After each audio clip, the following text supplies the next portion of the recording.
Today on Straight Talk Africa, fresh off a two-nation visit to Zimbabwe and Malawi, Shaka Sali will talk about the people he met in the political landscape in the two southern African countries. Together with my VOA colleague Paul Ndiho, they observed and reported on the election process in Zimbabwe. Shaka, afterward, traveled to Malawi where he interviewed Vice President Saulos Chilima and former President Bakile Muluzi. That's coming up next right here on Straight Talk Africa. Hello, welcome to Straight Talk Africa live from the Voice of America headquarters in Washington. I'm Peter Clotte. Today we are talking about Shaka Sali's two-nation visit to Zimbabwe and Malawi and the political landscape in the two southern African countries. On a South African airliner much like this one, Shaka and I left from Dallas International Airport outside of Washington, D.C. on the evening of July 17th. It was a tremendously exciting, rewarding, productive and tiring trip. We started out in Zimbabwe, where Shaka moderated the hugely successful and widely attended first ever presidential debate in a post-Robert Mugabe era. The television, radio, and internet broadcast was co-produced by the Voice of America and the rising Zim Papers television network.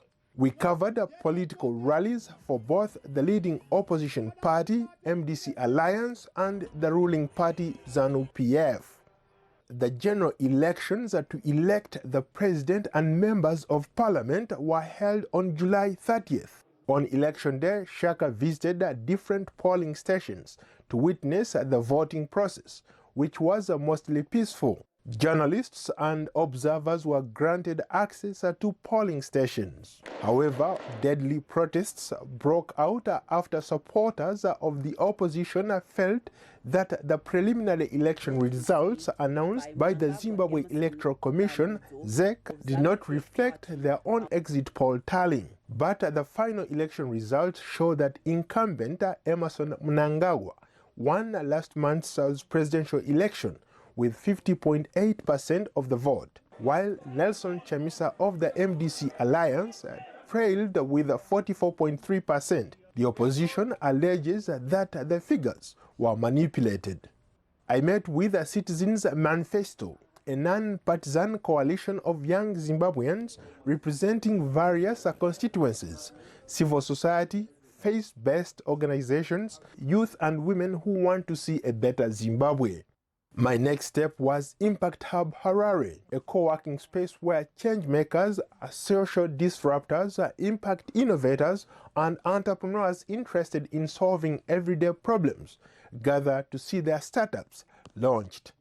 From Zimbabwe, Shaka traveled to Malawi, and his first stop was meeting Malawian journalists and a meeting with the former official hostess of the late Malawian president, Kamuzu Banda. Shaka also had a one-on-one with former Malawian president Bakile Muluzi in Blantyre.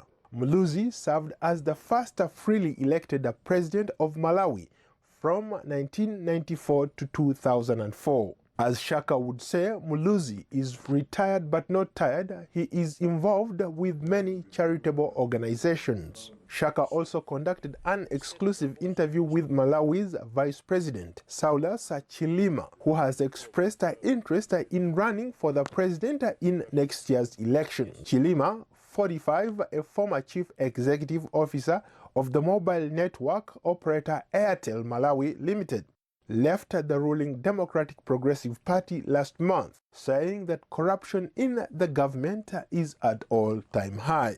We'll have more of Shaka's interview with Chilema on an upcoming episode of Straight Talk Africa. Paul Ndiho, VOA News, Washington. Thanks, Paul, for that report. Today we are joined in the studio by the longtime host of Straight Talk Africa, Shaka Sali, my colleague reporters Paul Ndiho and VOA Zimbabwe reporter Chris Gandhi. Welcome to Straight Talk Africa. Thank you, Peter. Thank you, Peter. Thank you very much. I have to say, frankly, that you've done a great job holding the fort while some of us were back on the mother continent. Thank you, thank you. So let me ask you, Shaka, how was the experience?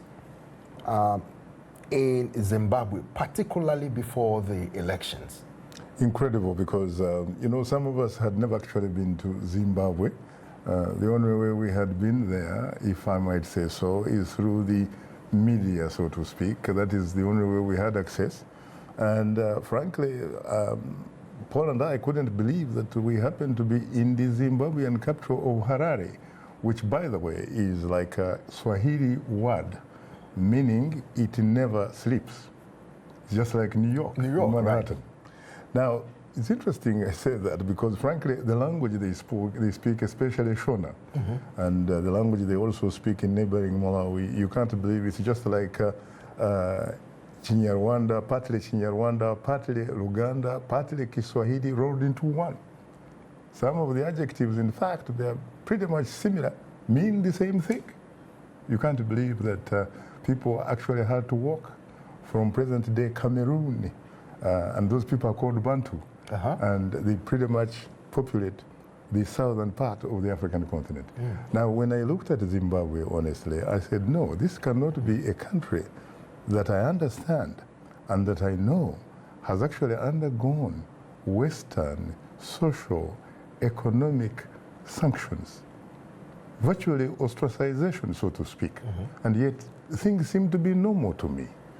The city was pretty much clean, very, very clean. As a matter of fact, Harare, incredibly well planned, much planned than some of the cities I have seen elsewhere in Africa, including the Great Lakes and what have you.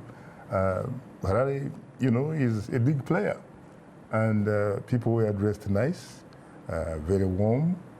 People were driving the latest series of whatever is, whether it is a Mercedes, whether it is a Hummer, whether you name it and stuff like that.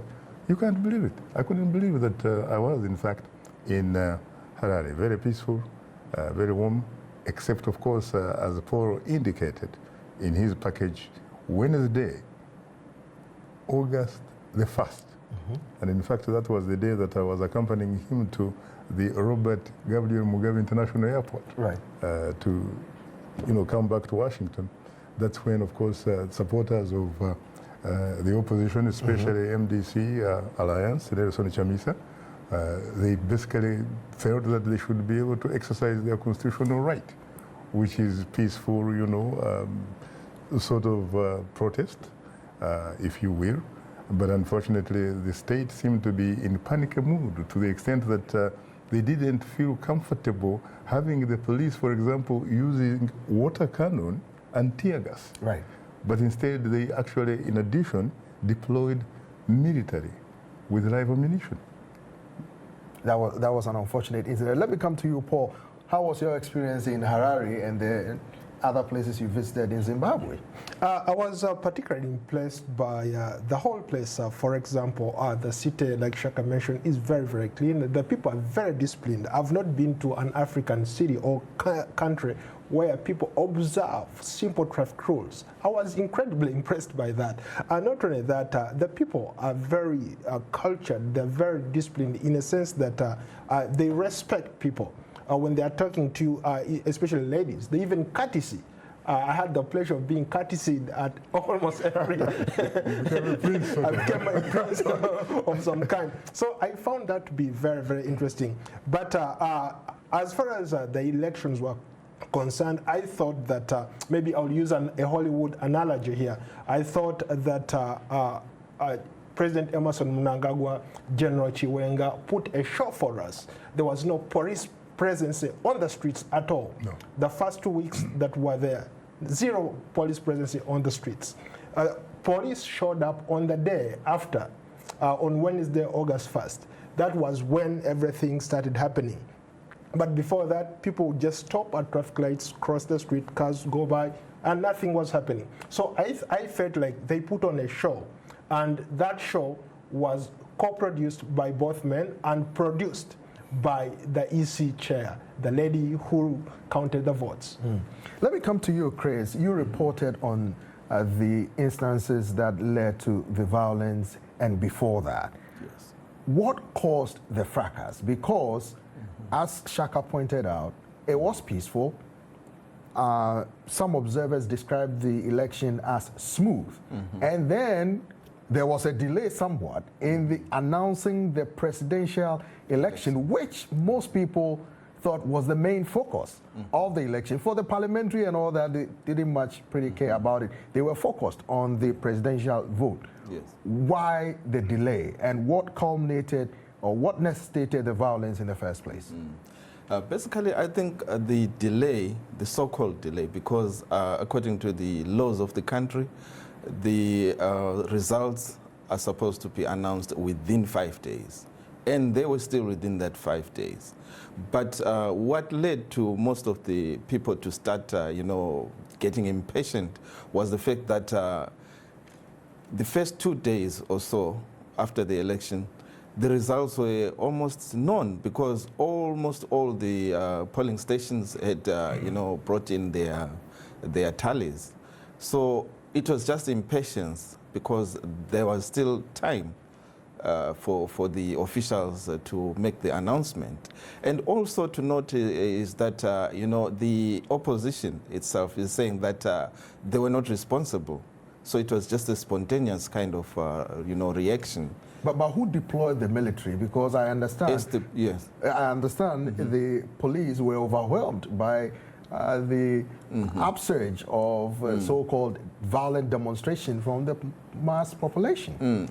Like Chaka pointed out earlier, it wasn't, I don't think they were overwhelmed. I think it was an overaction. The head of the police himself said, according to the constitution, we are allowed to call in the army.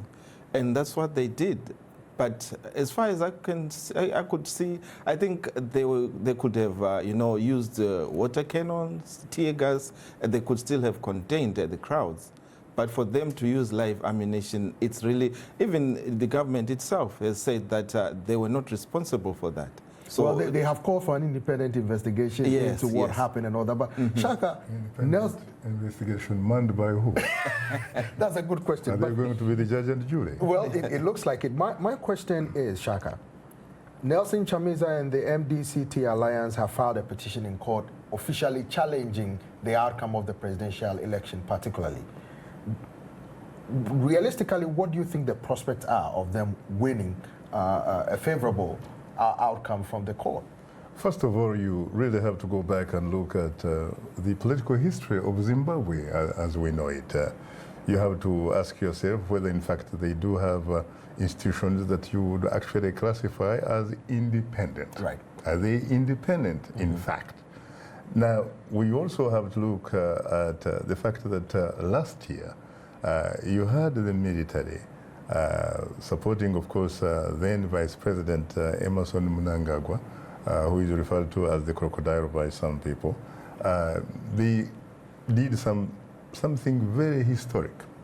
What does it really mean, historic? I'm talking about removing the founding Prime Minister of independent Zimbabwe on April 18, 1980. This man was removed from power. Not so many people, frankly, thought that this man would actually somehow be outside of power, other than, for example, if you had some kind of divine intervention, because he had defied a lot of odds to the extent that almost everybody had given up, and saying that they're going to be under President Mugabe until, divine intervention or whatever. And so these people who were behind that process, I think one would have been naive, politically at least naive, to think that these people sincerely, at the end of the day, would find some very solid democratic credentials that gave them the confidence that, in fact, you could have a political terrain that would provide an election that would be free, fair, transparent, credible, and verifiable. I was not one of those optimists. No, sincerely. But even then, I also probably don't really have the facts on my fingertips, because I was not able to move away from Harare, the capital. Most of the information I had about, and we were talking about 10 provinces or something, were really through the media, through people and what have you. And frankly, it looks like ZANU-PF still commands respect, especially in rural areas where people may have benefited from some land, maybe land deals or what have you, and food and you name it. But then again, to tell you the truth, I mean, from my vantage point in the city, you expected that people would be voting for change because you're talking about a country where unemployment, you're not just talking about statistics here, you're talking about, is it 95% Yes. unemployment? And you're talking about a country whose majority obviously is a reflection of the changing demographics. Right. So there's no way those people, frankly, would be voting for continuity. But then again, you never know. Now you're talking about ZEC. Some people, of course, say ZEC is not sufficiently independent as an institution, just like a lot of other institutions in the country, which is pretty much really the reflection of the African continent.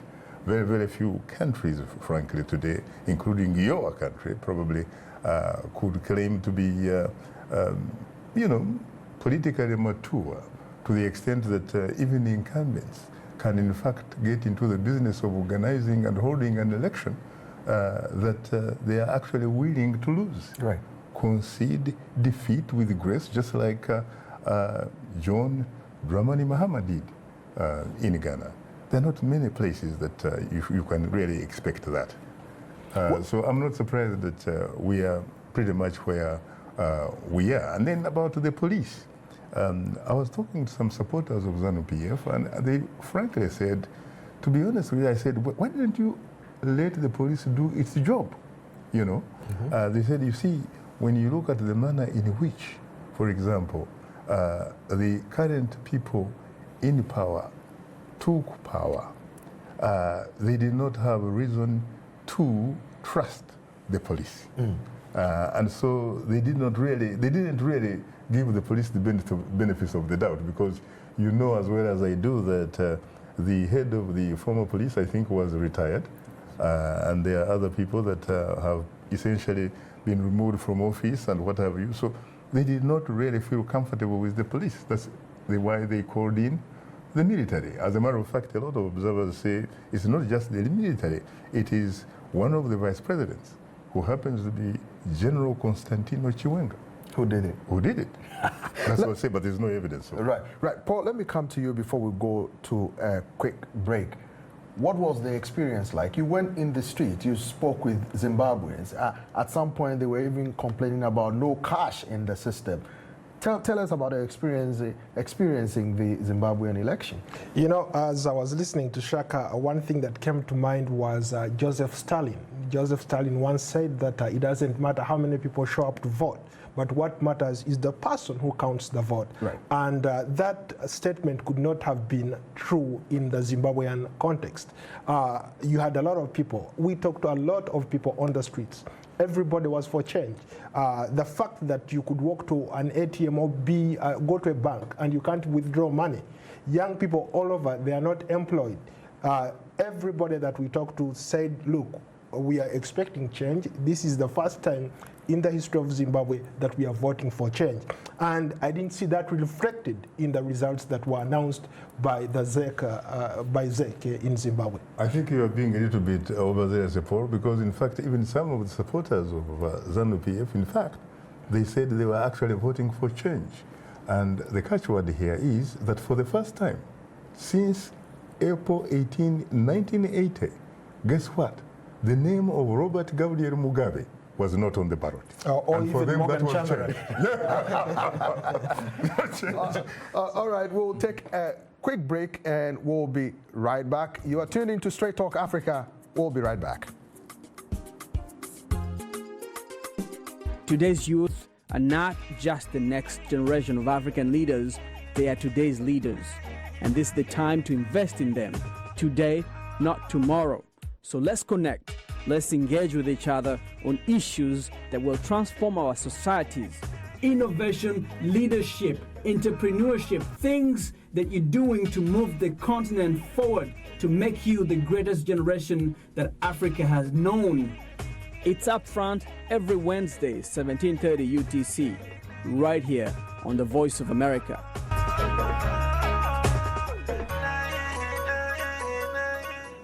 Welcome back to Straight Talk Africa. Chris, let me come to you. Before we went on that short break, we were talking about the experiences of Shaka and Paul during the Zimbabwe elections.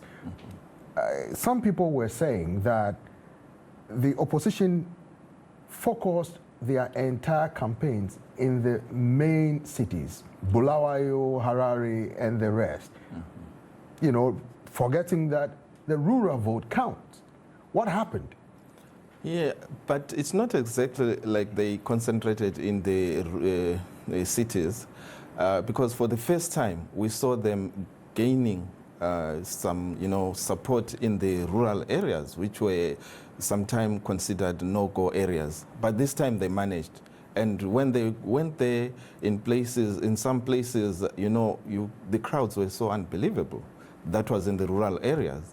So when you look at all this, I think you have to understand that the people, even in the rural areas, they wanted change, like what my colleagues are saying. But somehow, maybe let me bring you back again, because these guys went this time and they thought, what they saw was, going to force people to vote for change. But we have seen worse. There's been worse times than what you have seen. There's been nothing in the shops during the time of President Mugabe.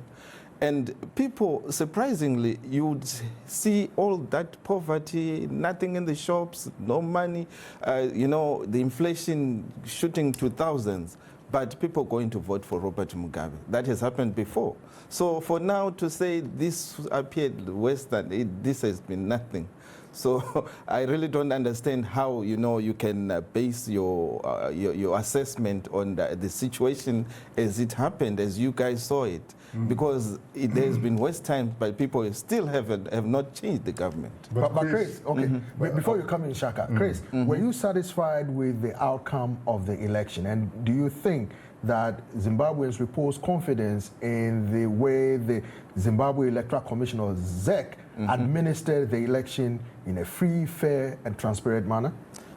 As far as the election itself, I'm sure you have heard even the observers. Most observers say, the period before and during the election was peaceful, it was quiet.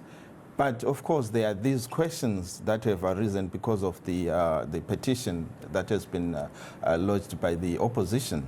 So until we hear exactly what the opposition has, then we can make a fair assessment of whether it was free and fair. But as far as anyone could see, everything appeared, normal. I don't know how you guys saw it. So it's now, like you said, the Stalin example, where it's now in the counting, where we are not sure what was really happening. Because the ZEC itself has actually admitted, the commission has admitted that in some cases there were some human errors. So we don't know how far those human errors were. Were they widespread to discredit the whole thing? We are still to see that in the courts. All right, Shaka, you were about to say something. I think that we really have to be very careful, especially when we start talking about how some of these opposition rallies, for example, in rural areas. I saw one, of course, a humongous, rally in the capital, Harare. But we also have to accept the fact that we don't know, for example, whether in fact those people are registered voters. That's right. And in fact, if they are registered voters, we don't actually know. We cannot prove whether in fact they came out the day of the voting and actually voted, quote unquote, wisely. So we really don't know. That's right. So perhaps I can add that from talking to some of the supporters of ZANU-PF, they told me off record that, look, our people put their lives on the line for this, to bring this election. We are not just going to give it away. And probably they were right, because when you think about what could have happened to those guys who led the coup, the situation could have been dire. But what they did, they put on a show, like I said earlier, for us, the international media, the international observers, to make sure that everything is smooth until the day of the election. In other words, in my view, what happened prior to the counting of the vote didn't really matter. It was just for show.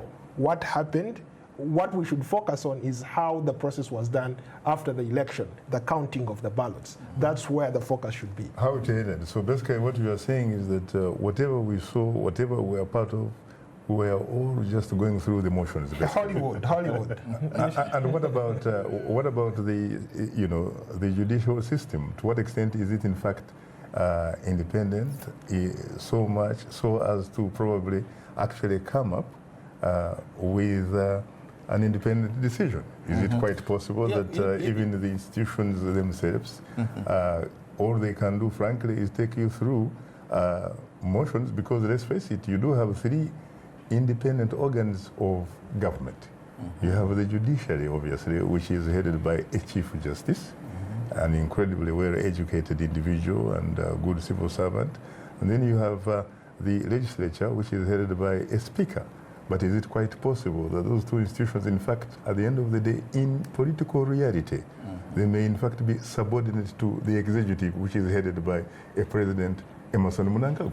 Yes, but you also have to note that of the 9 judges, 6 of them, I think, yes, 6, were appointed by former President Mugabe. Right. And now, if you look at Mugabe and President Mnangagwa, they are not really in good books. So when you look at that, then these are the judges we might safely say pro-Mugabe and anti-Mnangagwa. I mean, we can put it that way. But what would they benefit? What would they benefit from remaining loyal to a man who has been? I went to the Blue Roof, by the way, for example, following his address to the press. Yes. The state withdrew, I was told, security. Security, yes. So why would any judge even worry about his loyalty towards Robert Mugabe right now? Maybe let me jump in here. I think really, and we've seen these examples all over across. The only country that I could say is an exception is Kenya, where the judges annulled the election. In other countries, it hasn't happened, and we are yet to see that. They also annulled it, but what else did they do? Yeah, I mean, what is important is we were able at least to annul that election. I think for Zimbabwe, what I can say, these judges are not about, and I could be wrong, are not about to annul this election after what they went through. I don't think they want everybody, even when you look at even the international observers, you look at the European Union, Britain gave money to Mnangagwa, in a way endorsing him right before the election.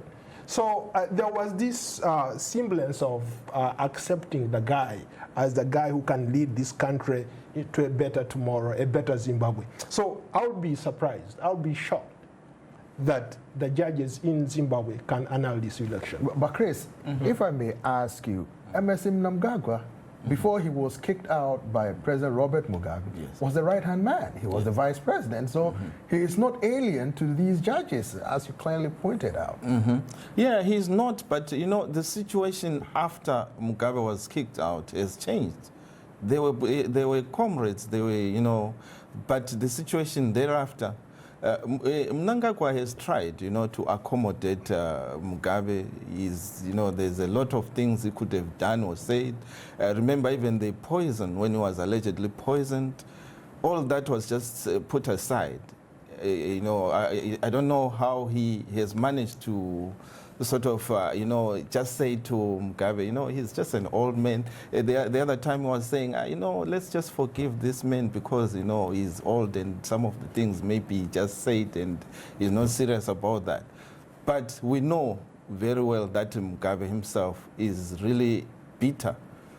Mnangagwa has tried, to play ball with him, but Mugabe on the other side, and most of his supporters, some of them tried to form another splinter party, ZANU-PF party.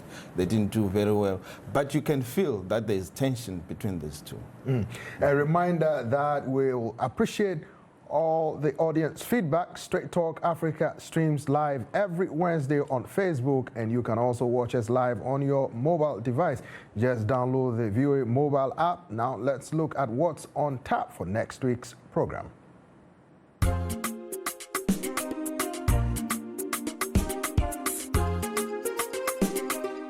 On the next Straight Talk Africa, VOA presents a town hall special, Martin Luther King, a global vision for justice. Dr. King is an American civil rights icon, but his influence extended far and wide, especially in Africa. Join us as VOA and American University team up to explore the conscious connection between Dr. King and African leaders on the next Straight Talk Africa, live from American University in Washington, D.C.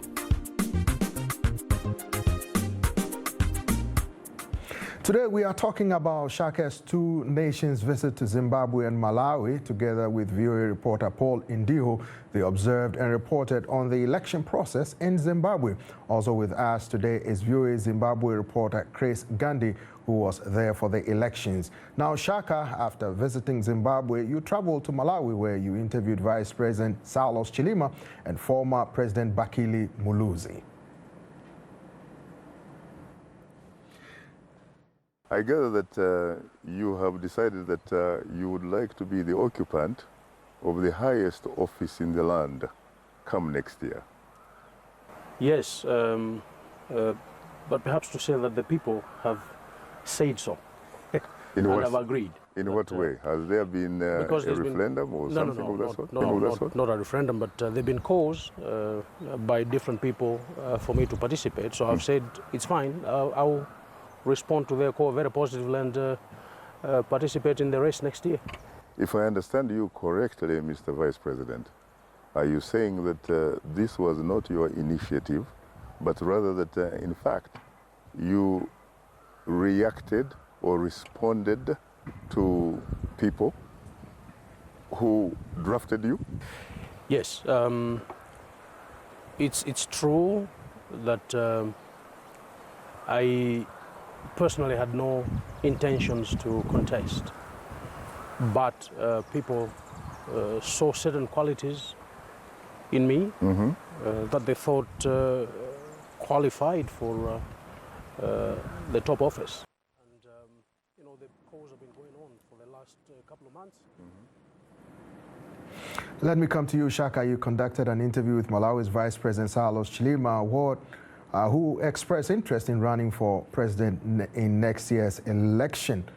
Now, the president fell out with the vice president. This is not the first time that you've had a vice president falling out with the president. It happened with Binguwa Mutharika, the elder brother of the current president, Professor Arthur Peter Mutharika, who fell out with Kassim Chilumpa, then fell out with Joyce Banda, who he chose as his running mate for the second term. Now, his younger brother, who was the foreign minister, now the president, Professor Peter Mutharika, falling out with his vice president, Kassim Chilumpa. Is this deja vu?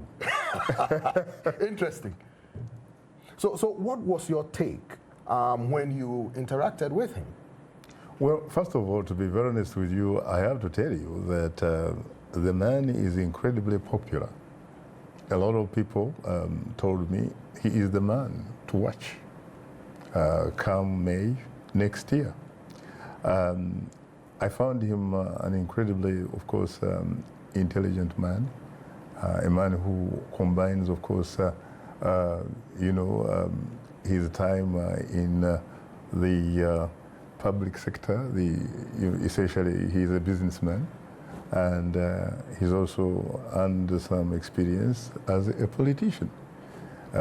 He's incredibly, I have to say, very accessible. He's a man who listens very much, a man who obviously exudes, I must say, humility, just like a lot of his compatriots. I have to say that I found Malawi a very incredibly interesting place. I wouldn't mind really living in Malawi. And of course you can see the shirt I'm wearing here. This is with love from the people of Malawi. That's right, that's right. So, Shaka, let me ask you this. the vice president said corruption in the present administration has reached an embarrassing level. He has also demanded an independent investigation into all state institutions to ensure that graft is weeded out. Now, officials of the Malawi administration say, including Nicholas Dausi, the information minister, said he should resign if he is in the boat accusing the team that he is playing with of being corrupt. As a matter of fact, I asked him the very interesting question. I said, look, you've been part of this government.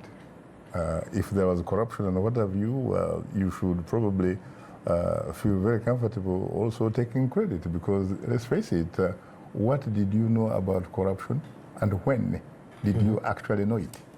You know? And he danced around and stuff like that, just like all politicians do. But that's probably a very interesting question that he has to answer.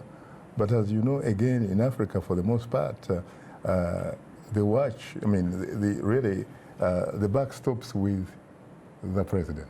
The president, in most cases, is a presidential monarch, almost with absolute power.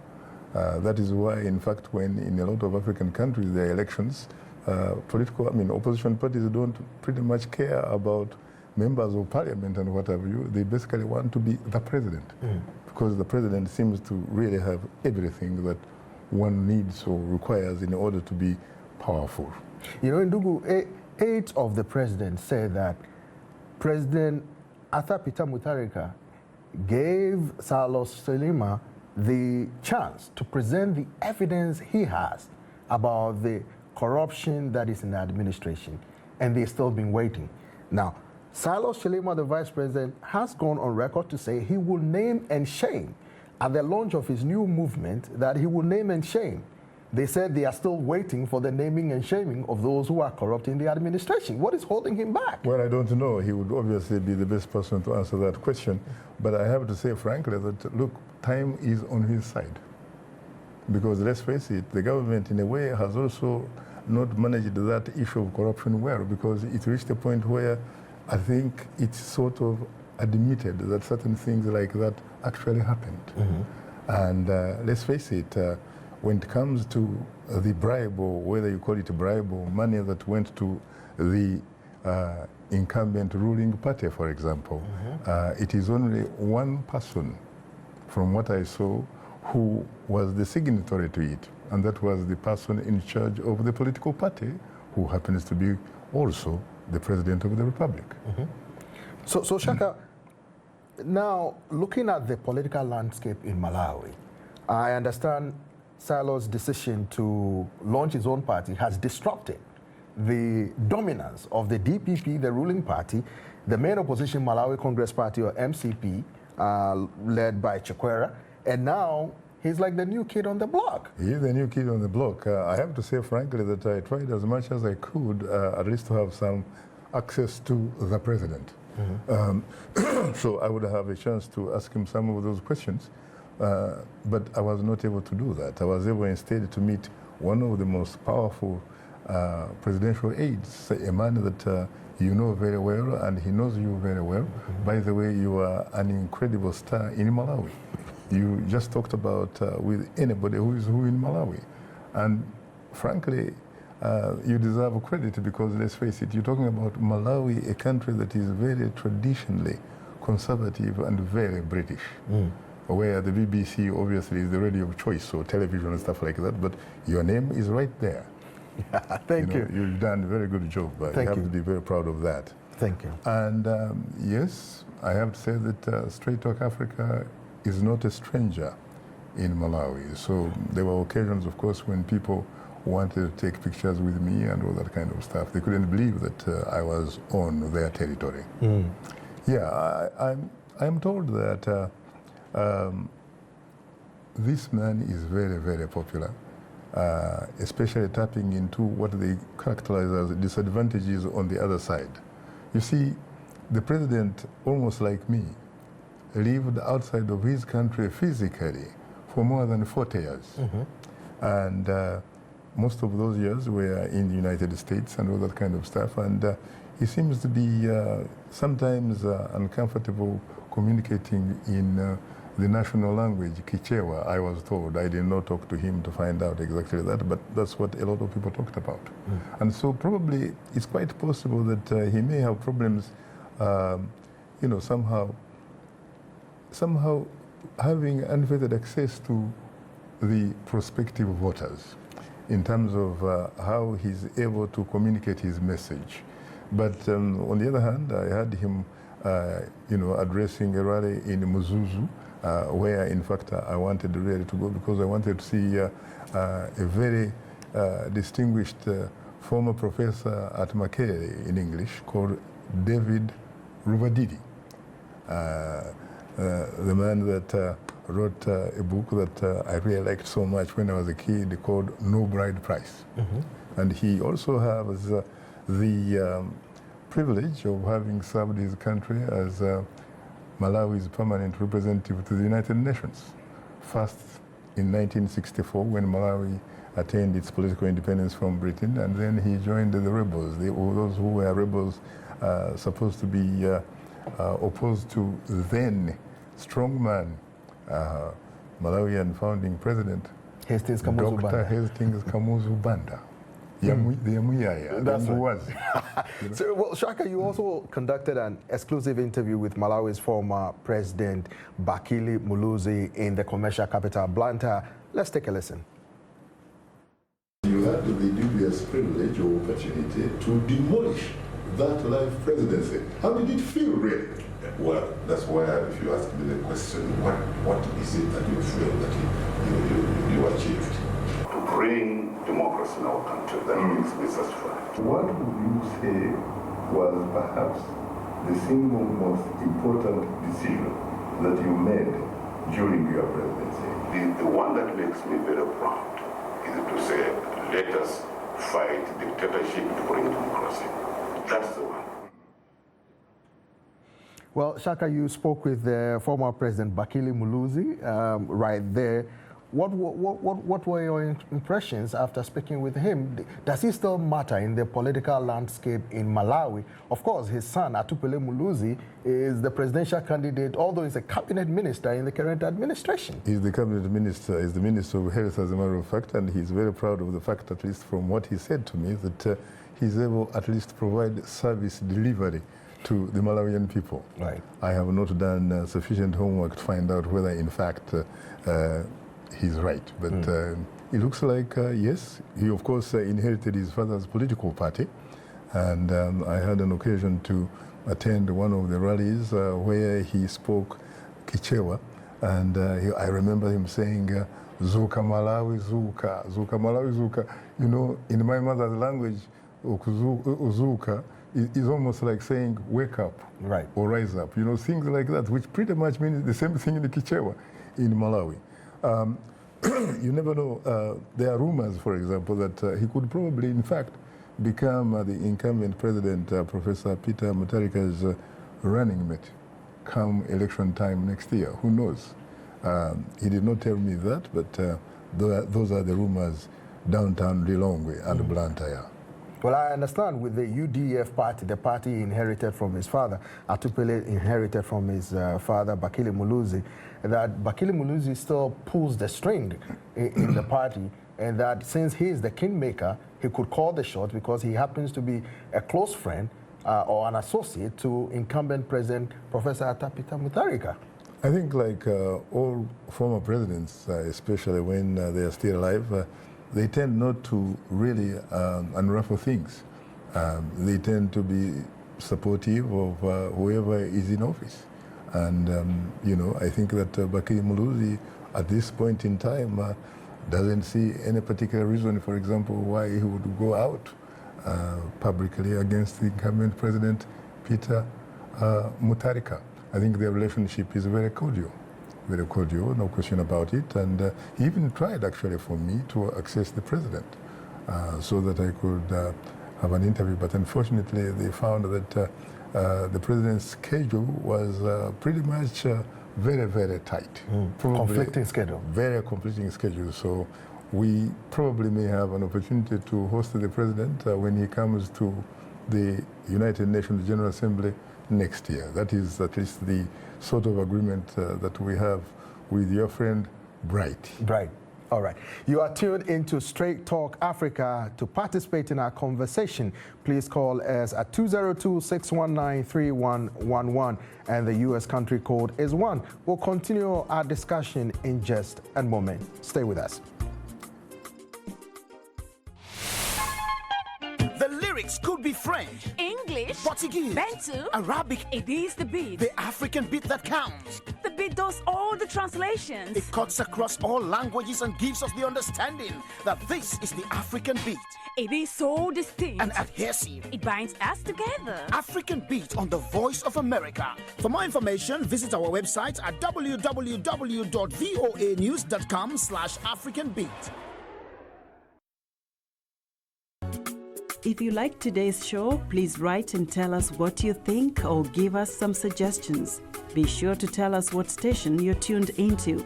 Our address, Straight Talk Africa, Voice of America, 330 Independence Avenue Southwest, Washington, D.C. 20237 USA. Or send us an email at africatv@voanews.com. Log on to our website at voaafrica.com. Or post your comments on Facebook. Keywords Straight Talk Africa.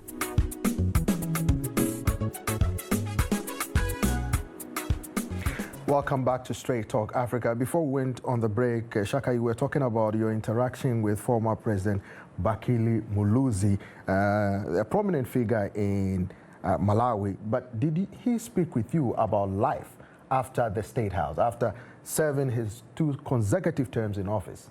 Actually, to be very honest with you, most of the interview pretty much centered on that.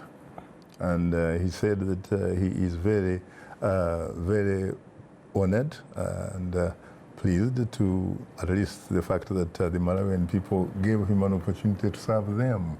And he served them, he thinks, to the best of his ability. And that, you know, they have also in turn, of course, created the conditions that help him to enjoy at least life. He does not endure life at all. In fact, he told me he does not miss State House. He said during the period when he was in power, sometimes his blood, you know, the blood pressure, the temperatures would go up and all kind of stuff. He said that's the last thing that he can associate with anymore. He's a very free man, a very free spirit, and he's very popular. He's incredibly popular. In fact, a lot of people talk about him. He's a very pleasant guy, remarkably articulate, a man of the world, and a man who, in fact, suggests or at least advises some of his former, colleagues that they should feel very comfortable knowing that you were not born in the State House, and you should not necessarily wait to die in State House. You can, in fact, have a quality life after State House, just like him. And he's living in an incredible mansion, top of a hill, which gives you access to beautiful Blantyre. And he pretty much, helped us to be part of an exchange of social amenities. Very delicious beans, my friend, in that, life as for the State House. He said that he came to power, as you said earlier, in 1994, and he said some of the people that he found in power at that time, he actually left 10 years later, they are still in State House. He actually wonders what they think they're doing. Interesting. Very interesting. Interesting. So what is he doing with his time now as a former president? Farming. He's doing farming and a lot of other things. He's a man who, who people come to seek wisdom, advice, and so many different things. He's an incredible man. I really enjoyed every second of the moment that we shared with him. And he actually even invited me to go back in my personal capacity as the Cavalry Kid. And I certainly look forward to going to breathe the air, the Malawian, air. Shaka, you interacted with a lot of journalists while you were in Malawi. Did they tell you what was going on in terms of how popular the current president is? talking about Professor Arthur Peter Mutharika and possibly his chances in next year's election, because he seemed to be getting attacks from everywhere, although he recently dismissed those attacks as just political imaginations from his opponent who want to make him unpopular ahead of next year's election and all that on the Malawi broadcasting platform NBC. Well, yes, I interacted, you're right. I interacted with a lot of Malawian journalists, and they obviously had different points of views about the president, about the other contenders for the highest office in the land. But I don't think that I am going to be stupid enough to start talking about the president that I never met physically, when in fact I still have an interest in having an opportunity to interact with him. I think that you should wait for me to get the opportunity to interact with him and put that question to me. I'll then be in a much stronger position to tell you what I think about President Peter Mutharika. So how about the journalists you met? How was the interaction? Because in some of the articles that we read, you were encouraging them about they being sticking to their dreams and they can be whoever they want to be. Tell me about the interactions. Well, it's pretty much really what I always share with African journalists whenever I have an opportunity, because I happen to be one of those beneficiaries of that particular experience. There's a saying that some people are self-made and what have you. I don't buy that. I think that we are all, in a way, individuals, frankly, who benefit from those people who came before us. They were very interesting, smart, kind, generous people who came before me, lent me their shoulders to climb on so that I can be able to see a little bit further than them. And because of that, I honestly feel that I have the responsibility of providing the shoulder of the cavalry kid to African journalists, young people, and what have you. Whatever they do, they can feel free to climb on my shoulders so that they can see a little bit further than Shaka. And in fact, they will be able to do that. They don't have just to be limited in the sense that they want to be like Shaka Sali. No, they can even be much better than Shaka Sali. And so that's pretty much the interaction that we have. And I told them, I said, you know what? Part of the problem, I think, why we don't go very far is because, first of all, we do not identify what we want. You should be able to sit down and identify what you want. Once you identify what you want, then the next task is probably looking for the appropriate tools that you need in order to navigate your journey, your struggle to where you want it, to take you. Those are the things that I talk about. And I said, look, you also can be the best that you can be. You do not necessarily have to compete against Peter Clote, about Paul Ndiho, about Chris. No, you can actually compete against yourself, so long as you make sure that the threshold is very, very high. Because if in fact you can attain that, if you can be the best that you can be, I can assure you that you do not have problems competing with anybody globally. Before we go, Chris, let me come to you. Before the election, you had President Robert Mugabe, who was deposed, coming in to hold a press conference. I heard Emerson Mnangagwa's people were not particularly pleased with that. Talk to me about it, briefly. Yeah, sure. It was like a surprise because earlier on he had not been, talking to the media. But all of a sudden, on the eve of an election, he comes up, and it was clear that he was trying to discredit Emerson Mnangagwa and, sway the vote to the opposition, which was really something which most people didn't expect because, he had been very hard against the opposition. How did the Zimbabweans take it, hearing from him for a long time? Because the last time they heard from him, he was being pressured to resign live on TV. Yes. Oh, Zimbabweans, they were surprised. They were really surprised that this man is just coming out and he's coming out to say something against his own party and in favor of the opposition.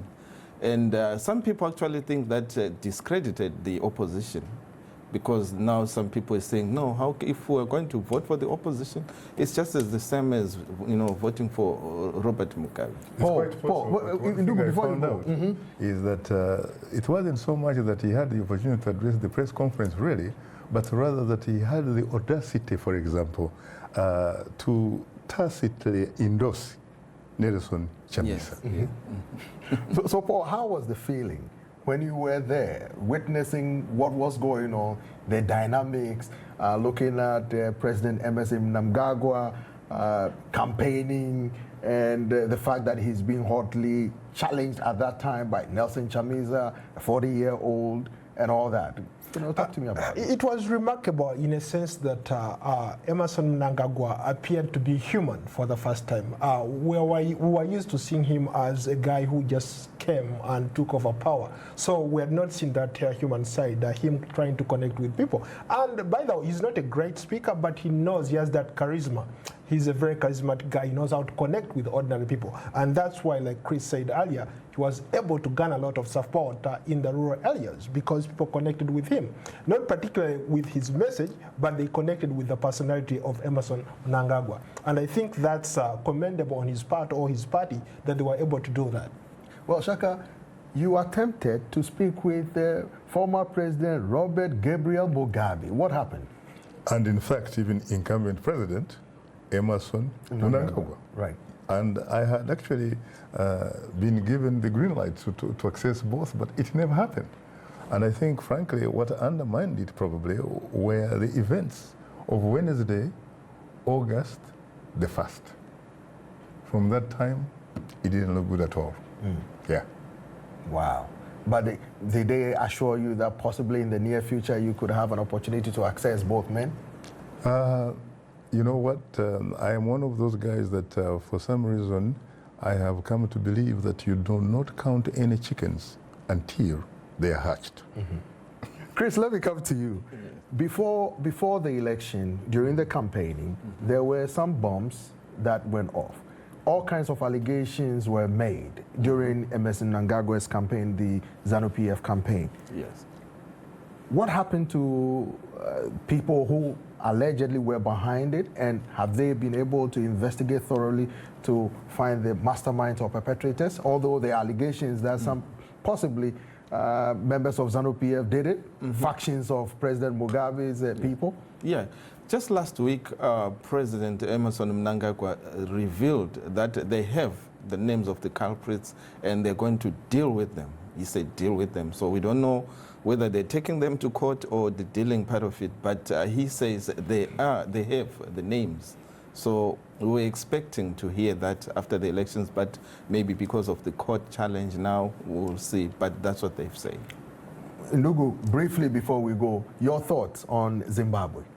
Zimbabwe, I think that, I liked part of the historic event that I was part of. I think that we were really part of history. And I remember that yesterday I was asked by my colleague Paul, what kind of history are we talking about here, when a lot of people think that you basically were part of more of the same. I don't think it was really more of the same, because especially when you think about the fact that the name of Robert Gabriel Mugabe, for the first time, was not running for office. That has to be historic. Yeah. There's no question about it. All right. On that note, our guests today were Shaka Sali, the host of Straight Talk Africa, VOA's reporter Paul Indiho, and Chris Gandhi. Thanks to our affiliate stations, along with our viewers and listeners. For many of our Voice of America radio affiliates, Learning English is coming up next. And tomorrow morning, it's Daybreak Africa with James Batty. Next week, Shaka returns to host our chair on behalf of the Voice of America. Thanks for tuning in to Straight Talk Africa, and have a great evening.